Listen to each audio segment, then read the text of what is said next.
Hello, Cubs fans, and welcome to a brand new edition of Cubs on Tap. This is the first time you have heard from us after the conclusion of the season. We had no Sunday show, and we're going to save our thoughts for the season for tomorrow. Today's a little bit of the appetizer, so to speak, for tomorrow's season roundup. We hope you guys will join us on Wednesday night for that one. We should have the whole crew. That's the goal right now. It's looking pretty good. Scheduling might prohibit one or two people from joining, but we're looking like a full barn for Wednesday night. But for tonight, we're here talking about Jed Hoyer's end of season press conference. I am Luce. He is Juice. Buddy, my guy, how are you doing before we talk all things Jed Hoyer? I'm okay. I think it's really tough that we're doing this show while the Brewers are playing the Diamondbacks, and you're kind of thinking maybe it was a possibility that the Cubs would be in that game. We would have probably did some type of post or pregame type thing. Cubs on Tap had a lot of plans for the playoffs, and when those plans finally were,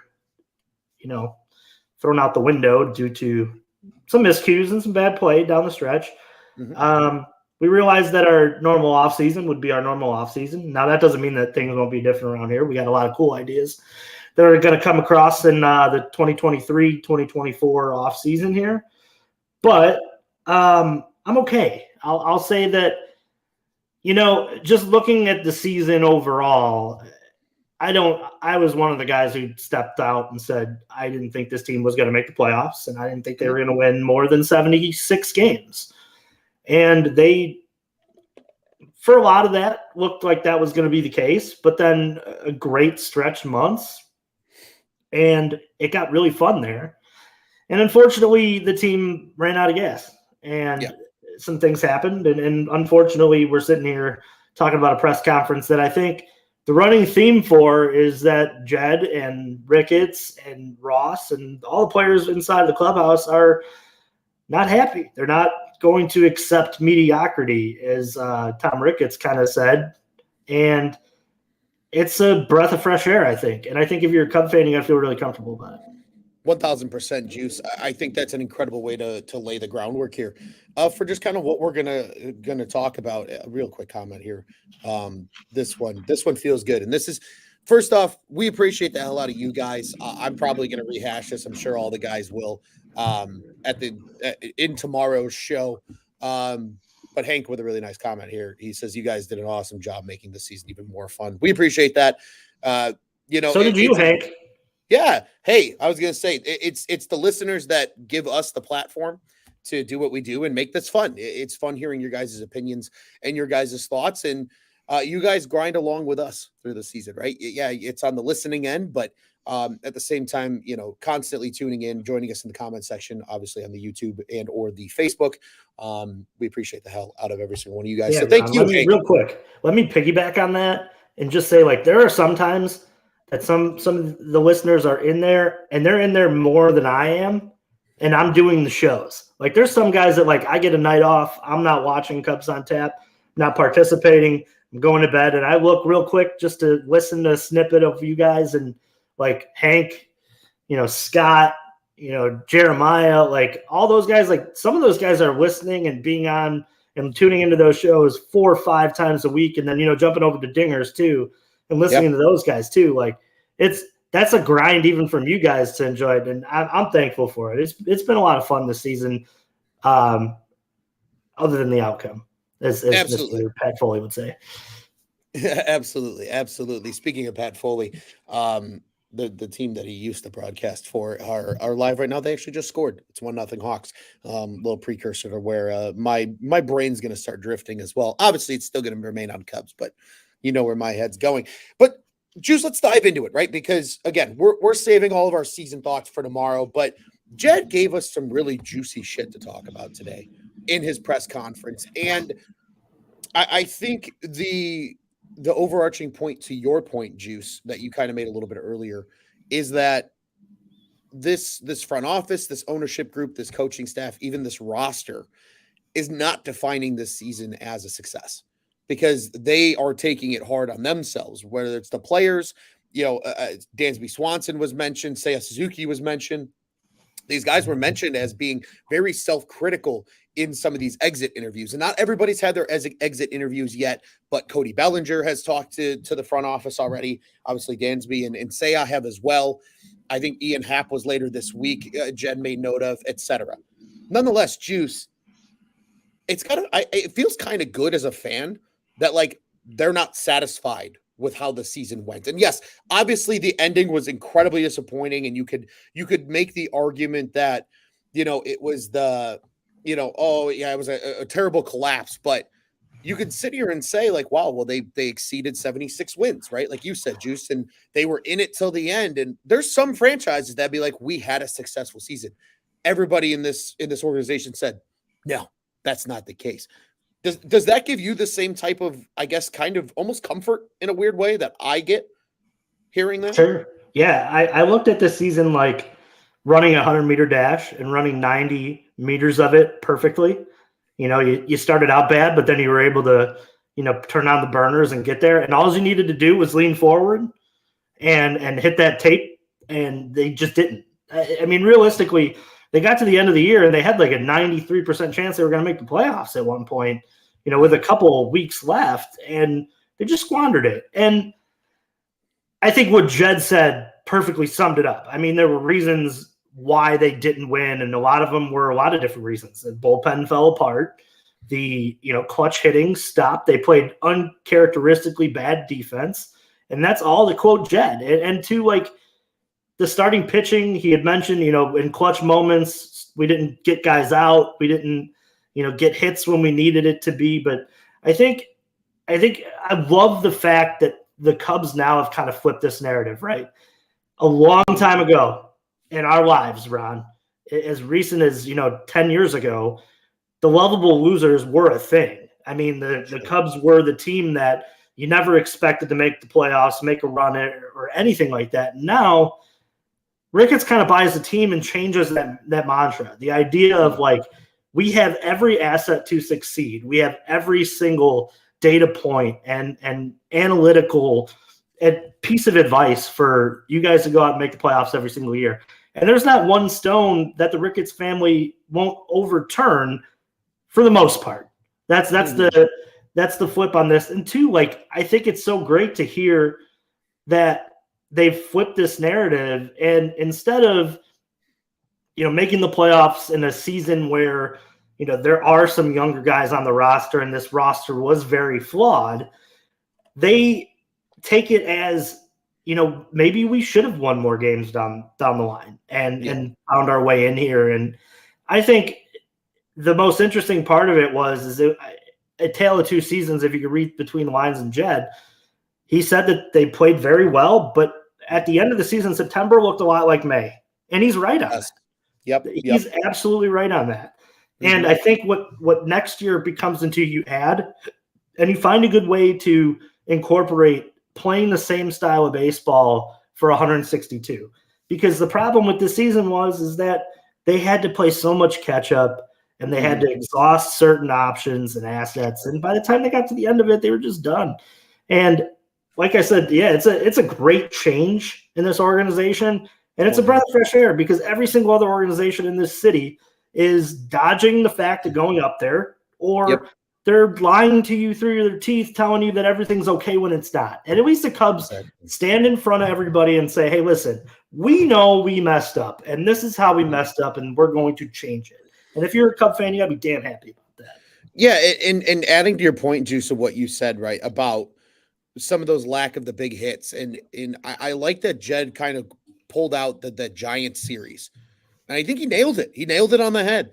After that Giants series at Wrigley coming out of Labor Day, they lacked the big hits needed or the clutch performances needed from guys on this team to have that magical run that they had from the end of July through the beginning of September that got them even into the conversation in the first place.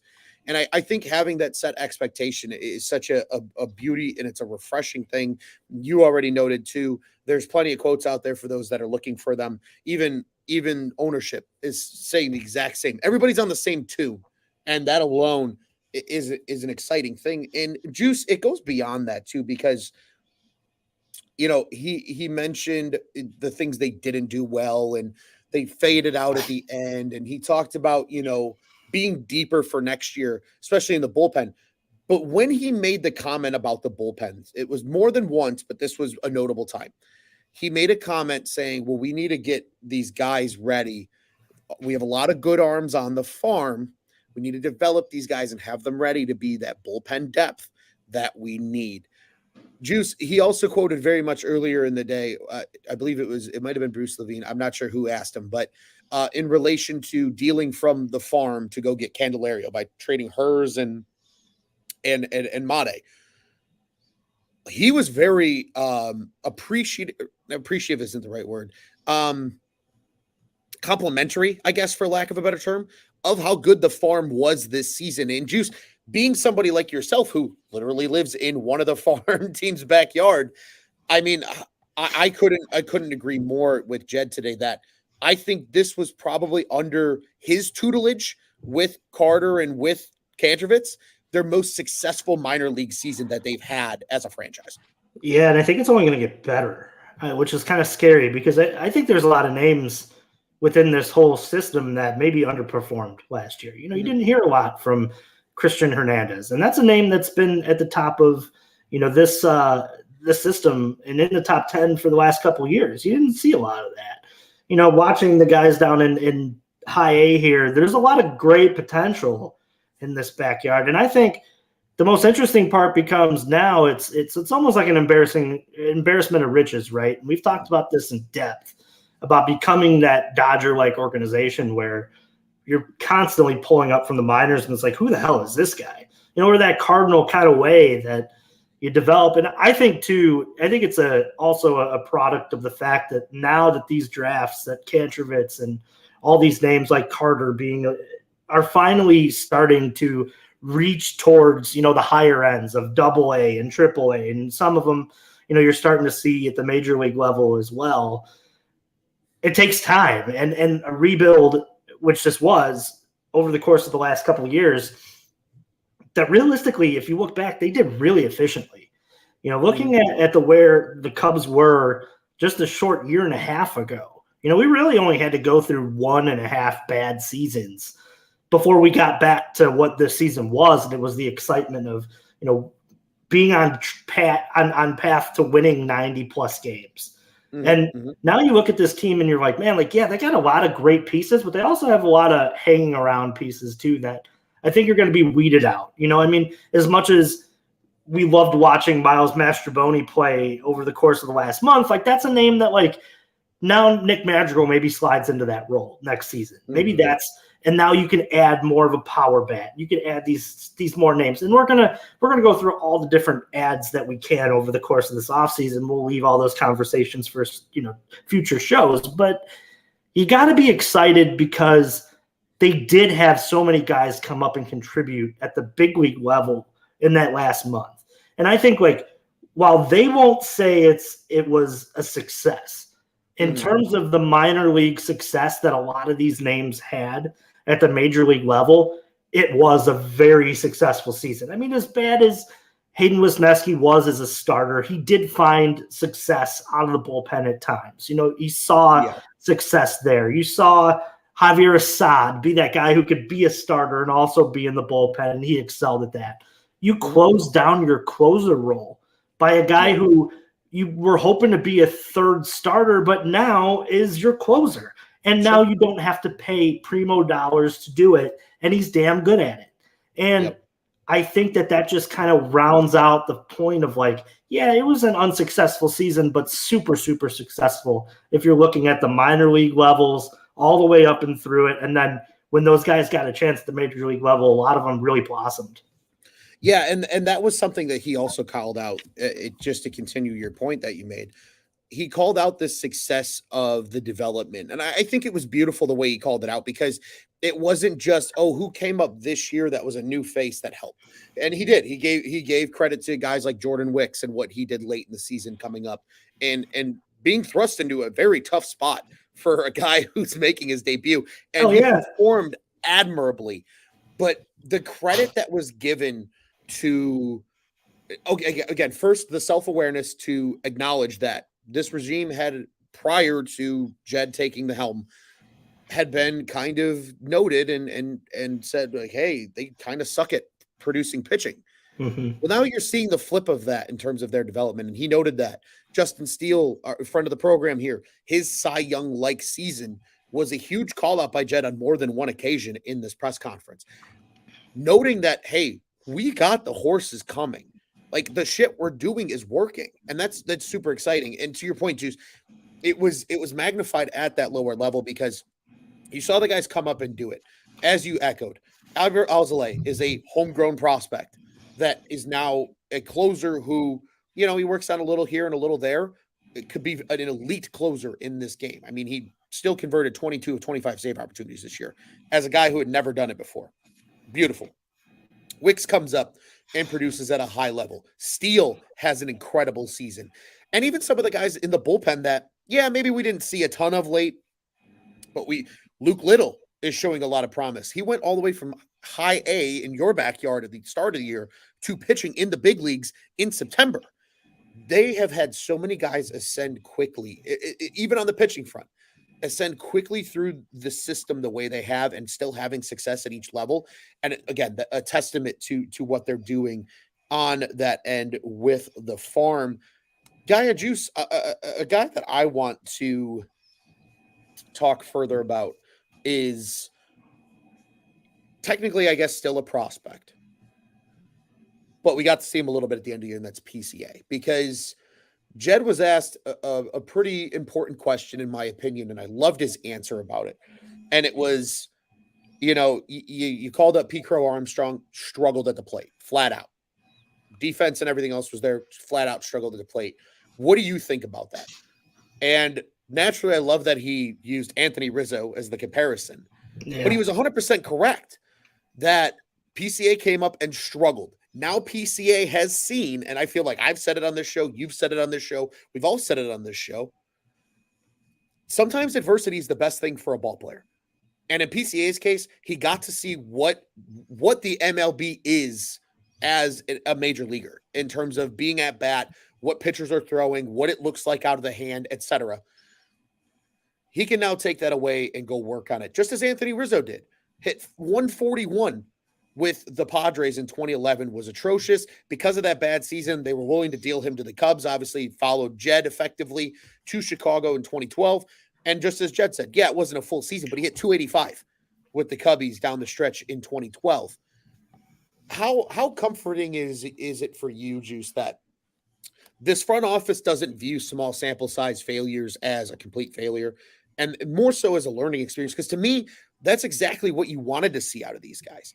In what is effectively a, playing with house money type season, air quotes, just letting these guys have a chance to learn what the big league level is like and take that information into the off season now, to me, is going to pay massive dividends going into next year for guys like PCA and Matt Shaw and, even guys that didn't get to the big league level, but learning from failure. And I love that PCA was the kind of the shining example of that.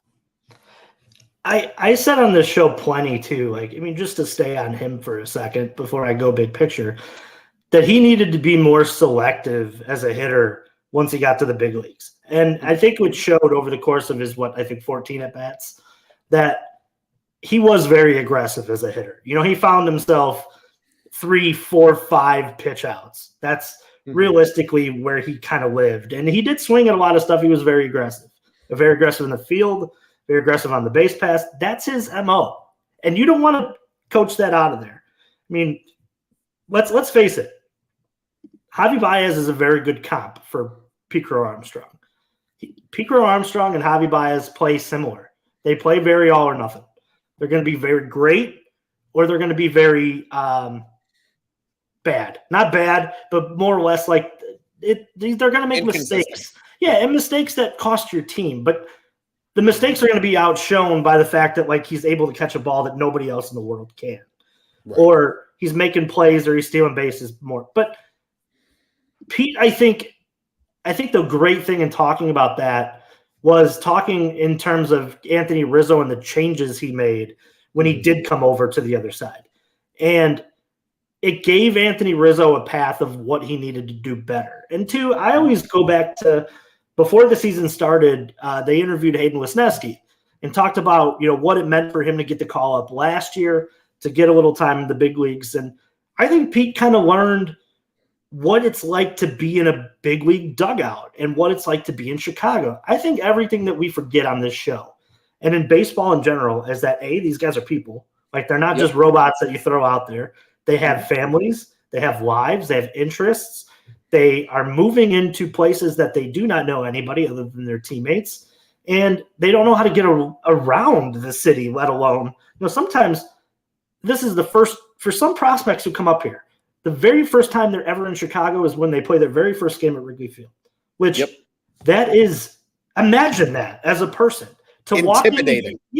And to walk into your job to get a call, you get plucked from Iowa or AA or high A South Bend, and you're like, I'm going to Chicago, and tomorrow I am in the lineup, and I have to go 2 for 4, or fans are going to boo me, and things are going to suck, and I'm going to be called a bust. And all while that's happening, you're trying to find where to live over the course of a time. You're trying to find where to eat.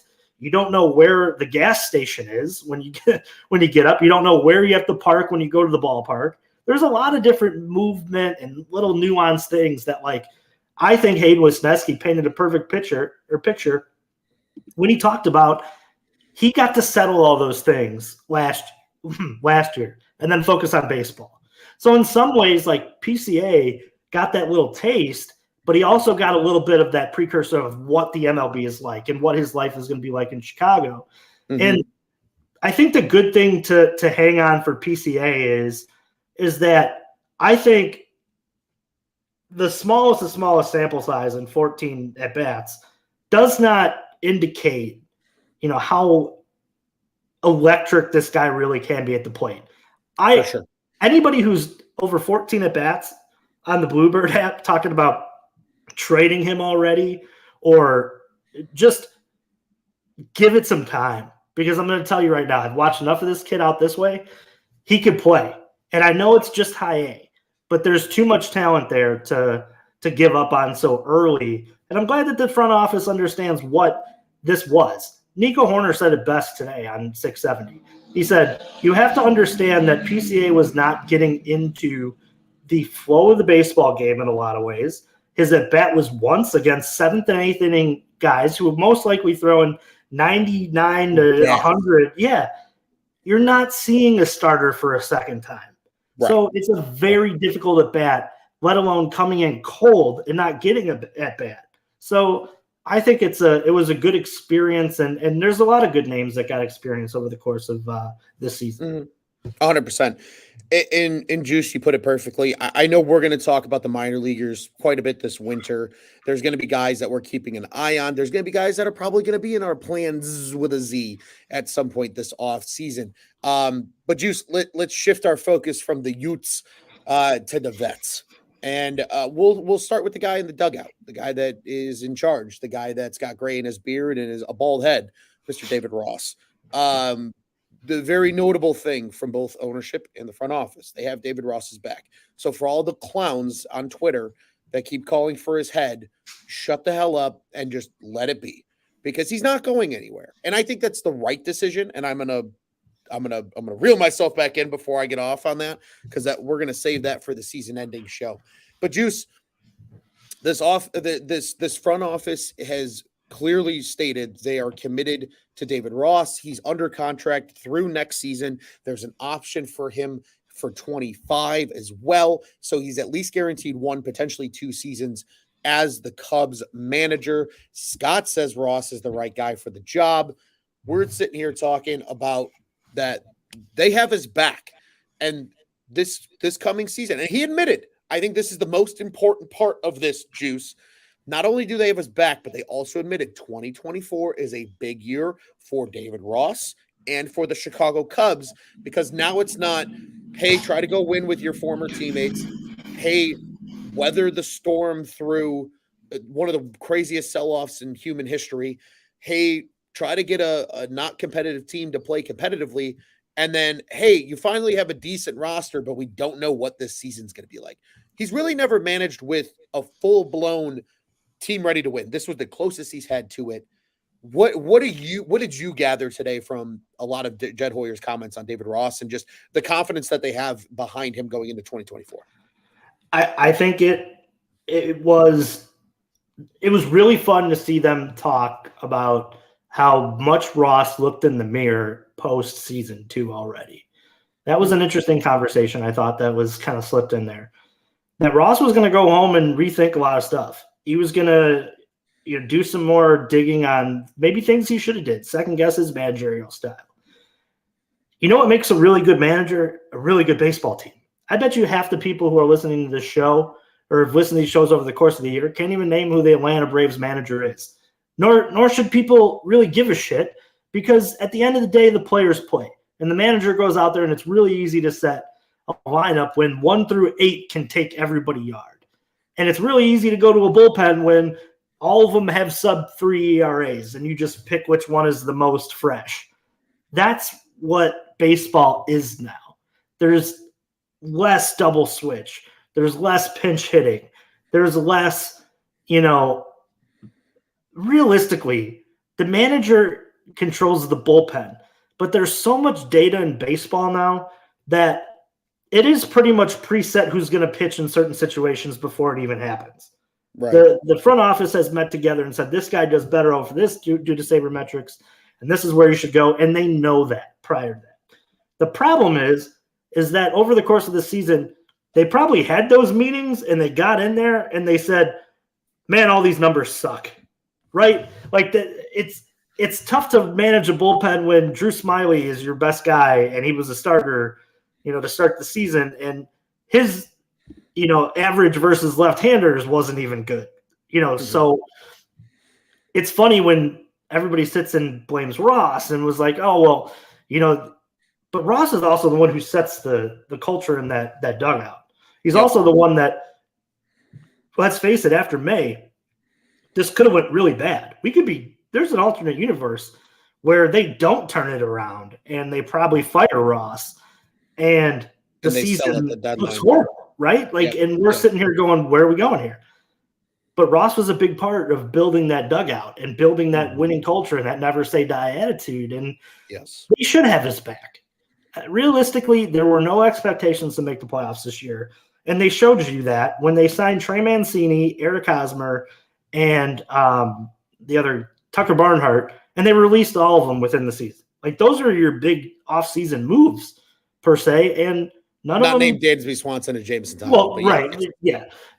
And Cody Bellinger. But to each their own, like, out of the 6 moves that they made, only 3 of them worked. The other 3 sucked. This is the type of offseason that we're looking at where, you want Jed to go like 6 for 6 if he brings in 6 players.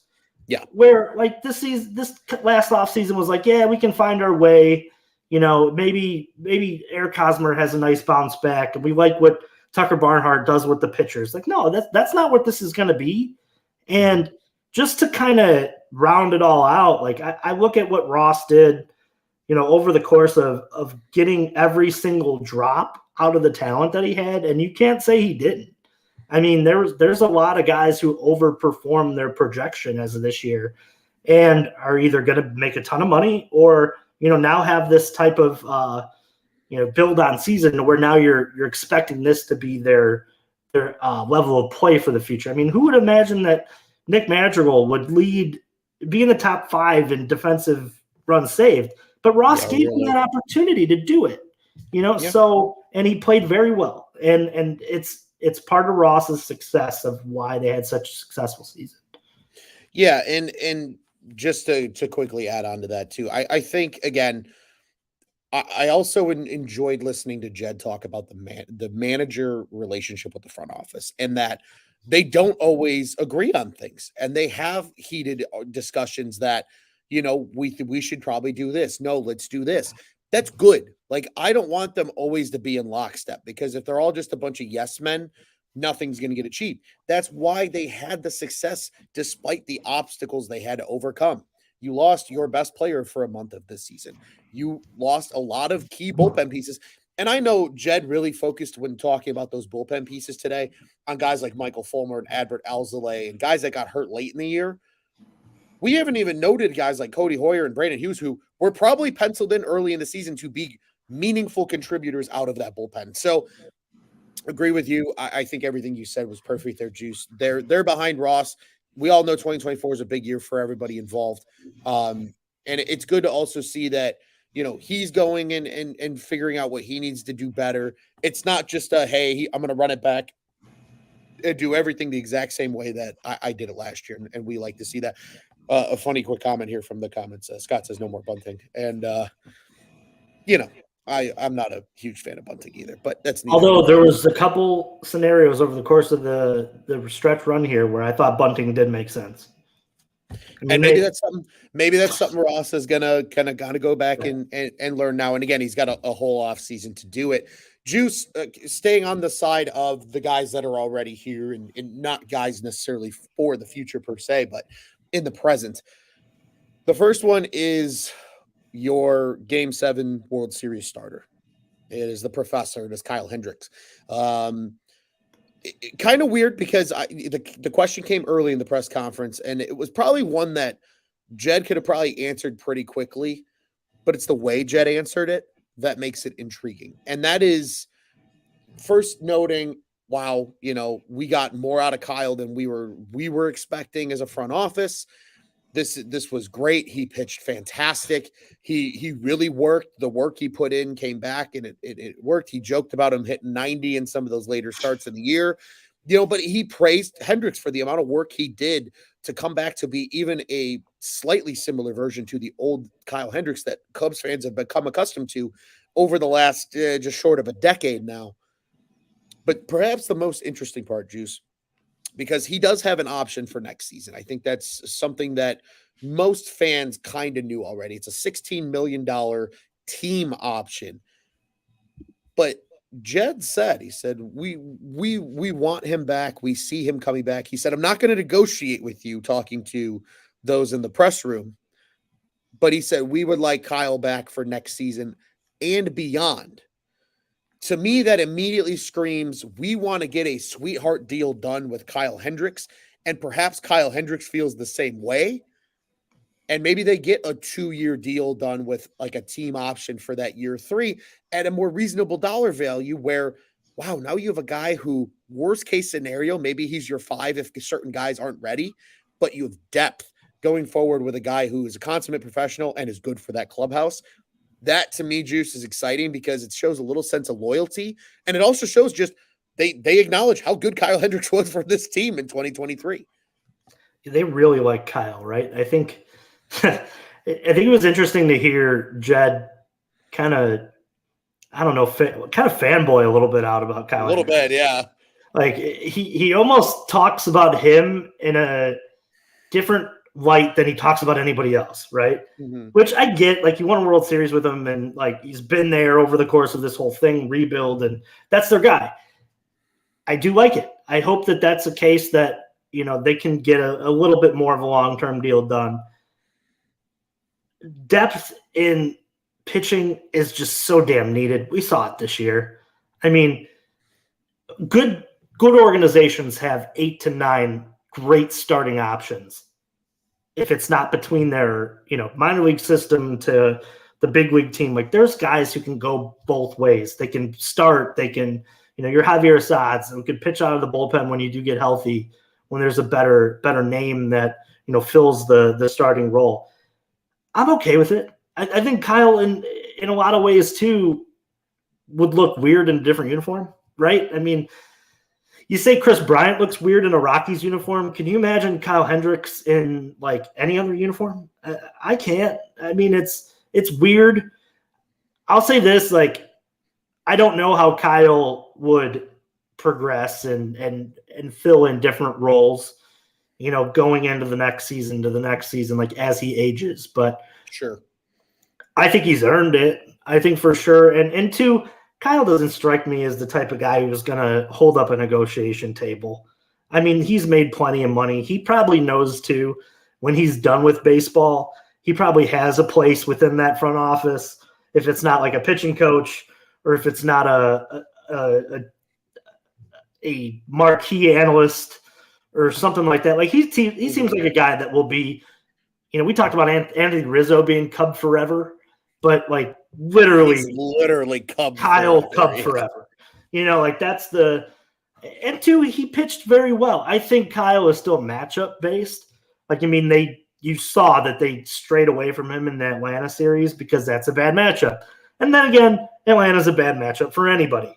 But with that said, too, it's like they got to be very careful on how they proceed this moment. And what I mean by that is sacrificing a lovable Cubby for maybe somebody who can help you win now. And it's the worst thing I would hate to see is the same treatment that Jake Arrieta in some ways got, where he's here, he's getting lit up, and you're pretty much forcing his hand to retire. I don't want that for Kyle. And I think Kyle's smart enough to know that he probably doesn't want that either. But I also, too, I think that he's earned that right to be, a big part of this in the future. And I think that Jed and company just kind of want to see him figure it out. Yeah, agreed. And I think with him too, I will know. I think the one difference, just going back to your Arrieta point, right, is we all know Kyle. Kyle doesn't need velocity to pitch well, right?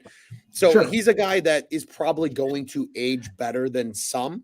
But again, all fair points. I agree wholeheartedly with you, Juice. I'm bringing up a comment again for those that aren't listening on video here.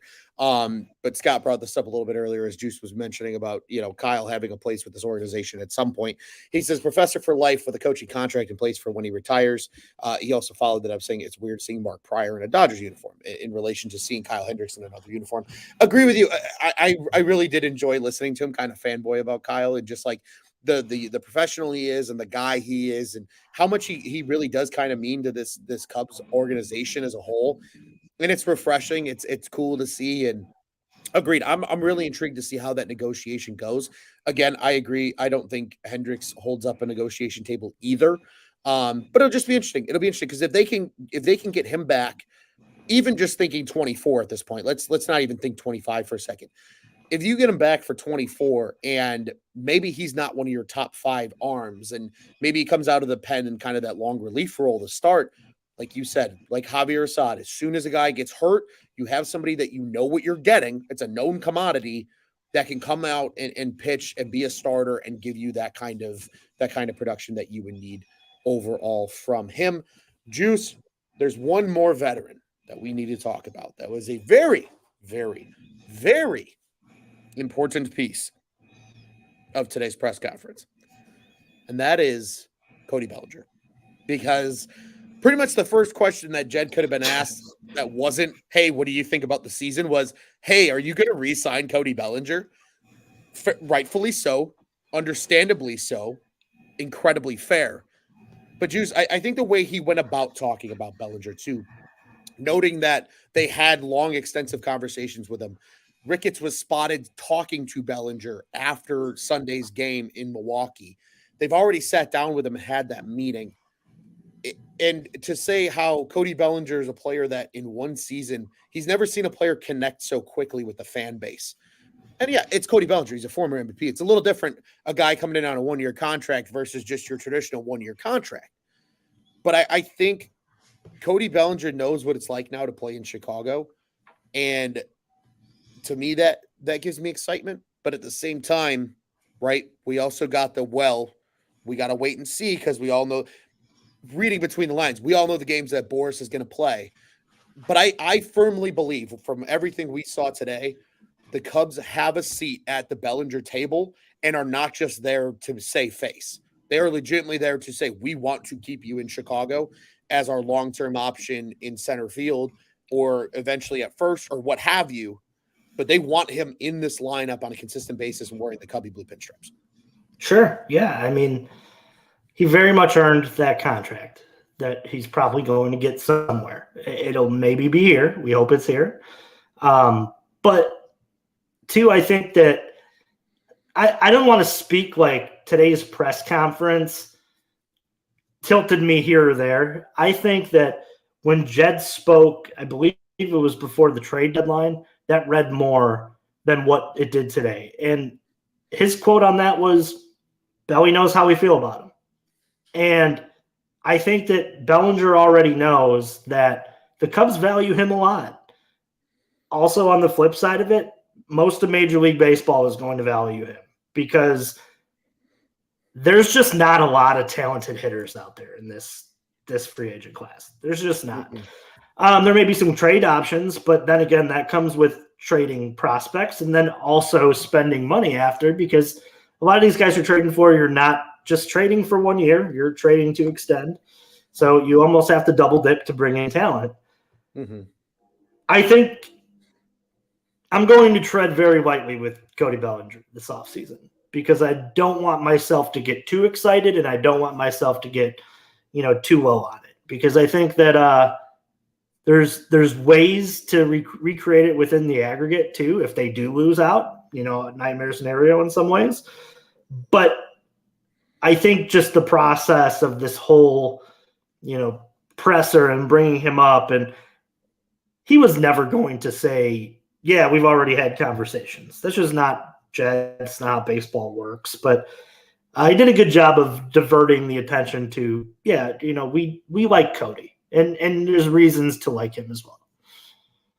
Yeah, agreed with you 100%. And it will be interesting to see that. And obviously, I want to bring some attention to our friends over at Dingers. They did the show yesterday, kind of their season recap. They talked about the new rumors that the Cubs are reportedly willing to do whatever it takes to go out and trade for a guy like Pete Alonso, like you just noted, right? But that requires giving up prospect capital. That requires extending him because he only has 1 year left. And yeah, one or two of those kind of moves you can get away with and help structure your roster for the future. But at the same time, it's a hell of a lot easier just to give up dollars than it is to give up prospects and dollars. And so that's where I agree with you. I'm also kind of in that boat, Juice. Ironically, for those that are listening, we actually didn't talk about this in the pre-show. I'm also in that boat of like treading lightly with Bellinger this season. It's like I'm at the point now where I've watched enough of my favorite Cubs leave over my life where the heart has been hardened a little bit on the outside. So it might not hurt as much if he goes elsewhere. But certainly the desire is still there of like, would love to see number 24 roaming in center field at the start of 2024 when we're all there, as we always are on Cubs opening day, which will be April 1st next season. Juice, one last thing that I want to touch on. And we're not going to talk too much on Pete Alonso. I kind of want to save that for tomorrow's show. Kind of it'll be worked into the plans conversation throughout the offseason as well. A couple of these guys here in the comments are friends, Hank, Scott. Hank says a new starter desperately needed, either signing Yamamoto or trading for a guy like Shane Bieber. Scott says Yan Gomes, the $6 million club option for 2024 as well. Catching was brought up today in the presser. Jed didn't get too deep into it. Praised Yan Gomes for being kind of the the leader, the player coach that he is, but also praised Amaya for, what his role was on this team this year. Scott saying, get up for the letdown. Belly says for 6 years with the Cubs. Well, as you know, Scott, just as our friend Johnny Nani says, never get up for the letdown. But nonetheless, Juice, at the core of it, the reason I wanted to bring those comments up before I bring this last point up, because to me, this was the single most thing that I heard and my ears perked up. Hey, we really like the core and team that we built this year. We're really, there's a lot of good things going on, but we know we need to add. The Cubs know they need to go out and add this offseason. Now, whether that's via the trade market or free agency, we don't know yet. But at least the understanding that they need to go add, and nobody is tiptoeing around in the ownership, in the front office. Nobody's tiptoeing around the idea like, oh, we need to add, but we don't want to spend money. No. They all said we need to add. We need to get better. This thing needs to improve now going forward. How much did that make your ears perk the same way it did for me, Juice? Because I heard the word add and the conviction behind Jed Hoyer's voice when he said, we know we need to add. And I went, Ooh, good. Okay. They're going to be active this winter in trying to improve this ball club. Obviously, you can't blow your load in one off season and expect to be a World Series contender. And he touched on that too about to get to the point where the Braves are, you got to build consistently year over year. But he said, we're building for a team that can make the postseason and you never know what happens. To me, that still says we're going to go we're going to bring in some meaningful talent. And like you noted a little earlier, Juice, right? We want to see Jed go 5 for 5 on free agency signings this year, not 3 for 6 like he did with the 2023 class. Yeah, Ron, do you remember, it may have been in July, I think it was maybe after the trade deadline when we were kind of just still hanging out in that middle ground of didn't know if the Cubs were going to short sell and restock the farm. But do you remember we sat post-show and just for all the listeners, like just peeling back the curtain for a second, there's a lot of times where we finish a show and we still talk for hours upon hours about things that we don't want to bring up on here because sometimes we feel like thoughts need to marinate a little bit more. Or, the fact of like, what do you think about this? You need an opinion of somebody else to make sure that you're not, crazy. Losing your shit. Yeah, but do you remember when we sat and we kind of went through the financials of the Cubs for a good amount of time? I mean, me and you moved all the way to like 3 years past. Minutes. Yeah. Yeah. And we went to like at least 3 years past just to see where this team's payroll was going to sit. There's not a lot of players on the books, and it's very flexible, and you can have the ability to backload deals and front load deals and mix in player opt-out clauses. And I think it's something that we talked about last season.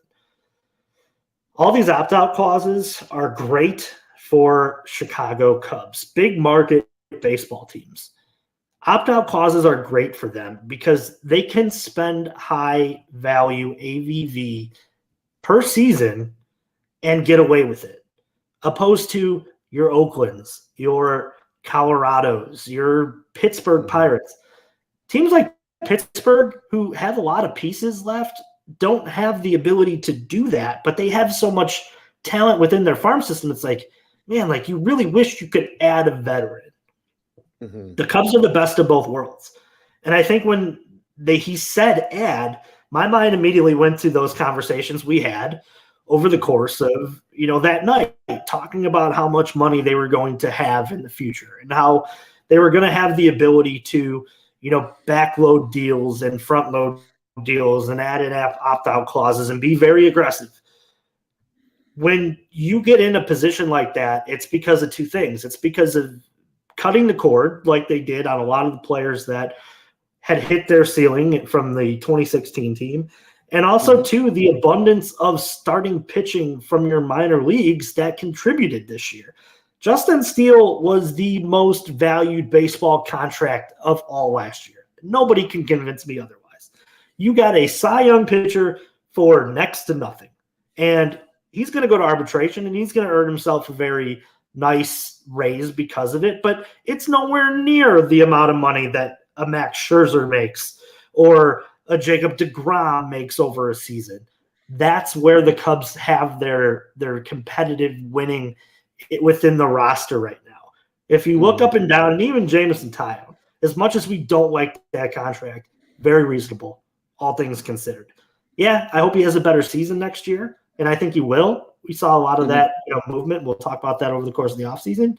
But they do not have a name that is tied up to huge, huge value. And I think they're going to get a break from the Marcus Stroman injury thing, and he's going to opt into his deal because of it so he can maybe earn more money in the future opposed to, going into a semi-competitive pitching free agent market. I mean, there are names on there that probably are going before Marcus Stroman and set his own value, and maybe it gets set underneath the, team mutual option that they have with him. And he was damn good until he got hurt. And when he came back, we saw some Marcus Stroman flashes. So, yeah, be aggressive. And it's reasons why that they're able to go out and get maybe a Pete Alonso or, be at the table for a Yamamoto or, a big name free agent pitcher like a Sonny Gray. those are names that I think we're going to talk about over the course of this offseason, but You they're love only Sonny there. Gray. I do love Sonny Gray. Just for again, more transparency, pulling back the curtain. Anytime we have off-season discussions off camera with amongst the Cubs on Tap crew, I feel like if Juice doesn't bring up Sonny Gray, I'm almost disappointed. I love Like Sonny Gray. Juice loves Sonny Gray, but continue. Sonny Gray would be the just quick off-season thought from me. Teaser: Sonny Gray would be the best Cubs acquisition of this offseason. That's a Cub. The guy has like a 49% ground ball rate. It's ridiculous. But I digress. Ron and I actually disagree on this one. It's going to be one of those fun disagreement ones over the course of this offseason, I think, that are going to really go, really in depth with and be some fun debates. But no, I think that, they know what this is. This is the changing of a guard. It's not, hey, let's wait and see what we have here and then see what we need. No, we know what we need. Let's go get it. Right. And then let's be competitive. Let's win the division. And let's spin the wheel and see how far we can go in the playoffs. Absolutely. Spin the living hell out of the wheel, Juice. Scott says Cubs paid $740K for a Cy Young pitcher. That is in relation to Steele. You mentioned that contract just a little bit ago. Couple final thoughts. Our friend Omar here says it's time to see more Miguel Amaya next year. I think we do. I think they very much keep Gomes around to almost mentor him for another year. And then eventually, hopefully, let Amaya kind of take the reins as their everyday backstop. But this one from Scott is a little intriguing and kind of a good one to leave it on. And this will set up a lot of, I think, of conversations for the off season here at Cubs on Tap. Scott says Masterboni, Wisdom, Madrigal, Morel, and 3 to 4 of the top 15 prospects are probably not back next year. And he says that in relation to making moves and moving contracts and different things like that. Spicy, but I respect the hell out of it. And you know what? Yeah. I think at the end of it, Juice, and this is kind of my final thought, and then I want to turn the microphone over to you before we kind of wind this thing down here. Today's press conference from Jed told me two things. The Cubs are serious about winning, which is good. That makes me happy. That should make all of us happy. Let's just call it what it is. And they are going to be active this winter. How? I don't know yet. And Juice, you and I kind of joked before the show. I don't know if Jed knows yet either. And that's okay, right? It's early. I mean, they just lost literally like a little over 48 hours ago now. So we're all kind of sitting here and saying, okay, what is next, right? What is this next, what is this plan that's going to come together here for the offseason? Just to know that there is going to be a plan that has some level of aggression to it. This is not they add Daniel Del Scalzo and run it, right? Like it's going to be meaningful additions that they make to this team. Now it could a couple of them could come via trade. A couple of them could come via free agency. At the end of the day, it's going to be really fun, I think, to see just what this Cubs team does in the offseason. And that is kind of setting up my thoughts for tomorrow's show, Wednesday, with the whole crew, and for all of our shows that we're going to do between now and circa February 15th of 2024, of just how excited for the winter we are, because now it's with a sense of optimism and a sense of this team has a plan. They're transparent. They're going to do some shit. We don't know what yet, but they're going to do some stuff to try and be a better ball club in 2024. And that makes me excited. Juice, final thoughts for our listeners before we go ahead and wind down on the Jed Hoyer press conference talk. Be thankful. I say be thankful. And I say that because if you go across all the sports teams here in Chicago, the most honest one is your Chicago Cubs. 100%. On all of them. And I would say the best run in terms of prospect scouting and all the way up to the owner. If you were evaluating each Chicago team and their ownership and their level of continuity, the Cubs have to win that argument. And to me, that just speaks of what a great job that the ownership team does, that Jed Hoyer does with bringing in talent. And they don't lie. Like the greatest asset to your fan base is honesty. And the Cubs are honest.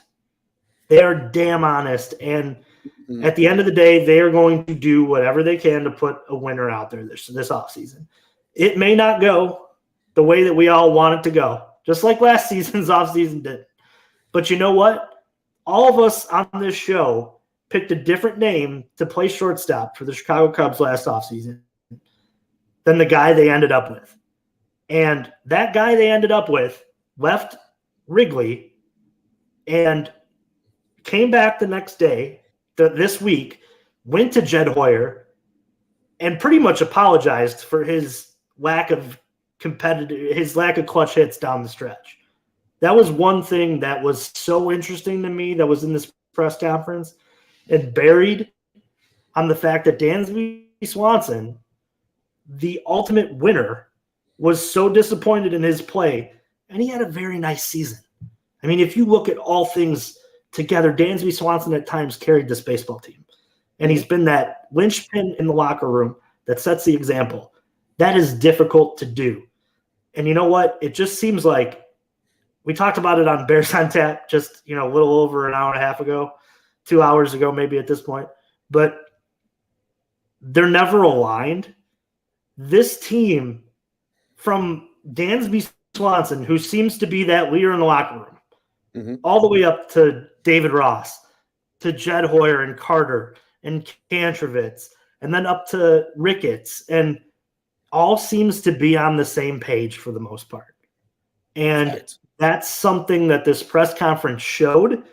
And that is how, in anything in life, any company, any team, anything that you are trying to do, that's how you win. That's how you succeed.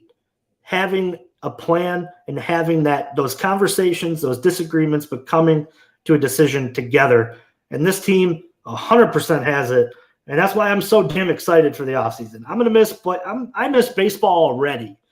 But this is going to be a really, really fun offseason because you're talking about an 83-win team with no bullpen and so many holes.